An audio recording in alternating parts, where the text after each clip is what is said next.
Welcome back, ladies and gentlemen. Today we're going to talk about using your clutch to prevent stalling your motorcycle.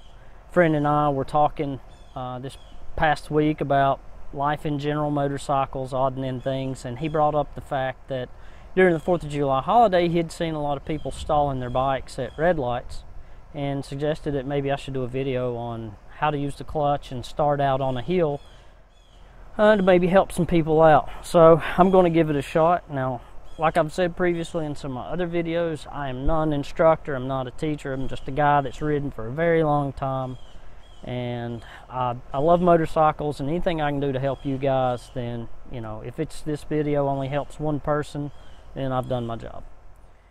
So let's get started. We're going to back up on the hill and get to it. I'll talk through it as I go. Okay, so the bike's in neutral. I'm parked on a hill. It's my driveway. It's about it's not much, maybe a 5-degree incline.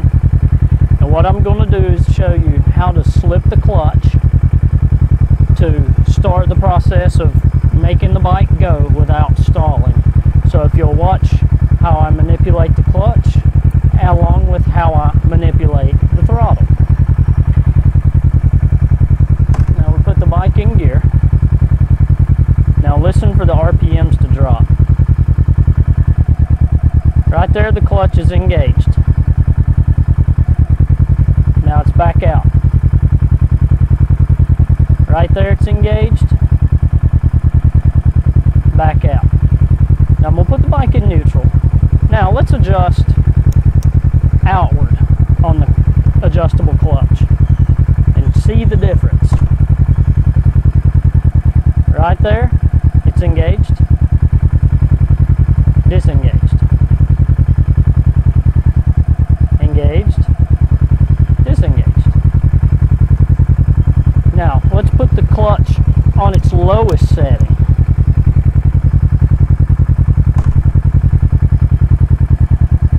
It's engaged right there. See how much closer it is? So even though the clutch is much closer to your hand, I don't quite like it. Sure, if you have tiny small hands, it makes it really convenient because the lever's so close. But for me, I like it about middle, so I don't have to quite pull it back all the way too, so I can use 2 or even 3 fingers. That's why I got the Shorty, so I can just let half my hand rest on the handlebar. But you see where the let in and let out changes. So I'm back to about the middle. We're back in gear.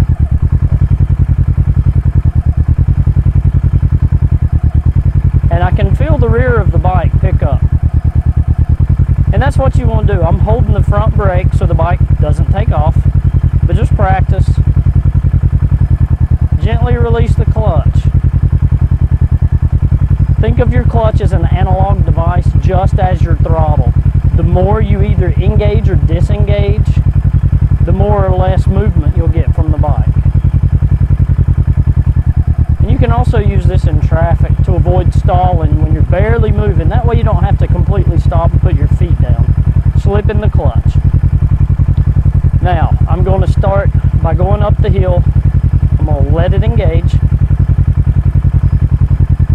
Right there I can hear the RPMs change. I'm going to release the front brakes and the bike's standing still. If I pull the clutch back in, now the bike's rolling backwards. So again, clutch is engaged. I release the brakes. Now slowly release the clutch.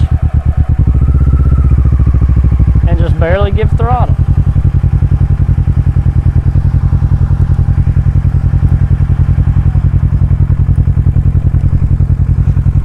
Try that again. Bike's in gear. You can hear the RPMs drop. I'm going to continue to slowly let out. The bike is moving. And we're going to give throttle.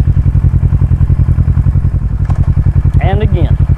Just practice this over and over and over. Find you a very slight hill. Gently release your clutch. Listen for the RPMs. You can feel the rear tire pickup if you're holding the front brakes. Release your brakes, gently give throttle, and release the clutch on out. And that was with just barely giving any throttle that time. And here we go. Now the bike's moving on its own, no throttle. I'm rolling backwards. No throttle at all. So if you gently release the clutch, gradually enough to get the bike moving, you can prevent a stall. Alright guys, that's pretty much it. Just take your time, practice, be safe, do it somewhere that there's not a lot of traffic or no gravel. You want firm footing. But thank you for watching. If you enjoy these videos or anything else that I've put out, please like and subscribe, and we'll catch you next time. Ride safe.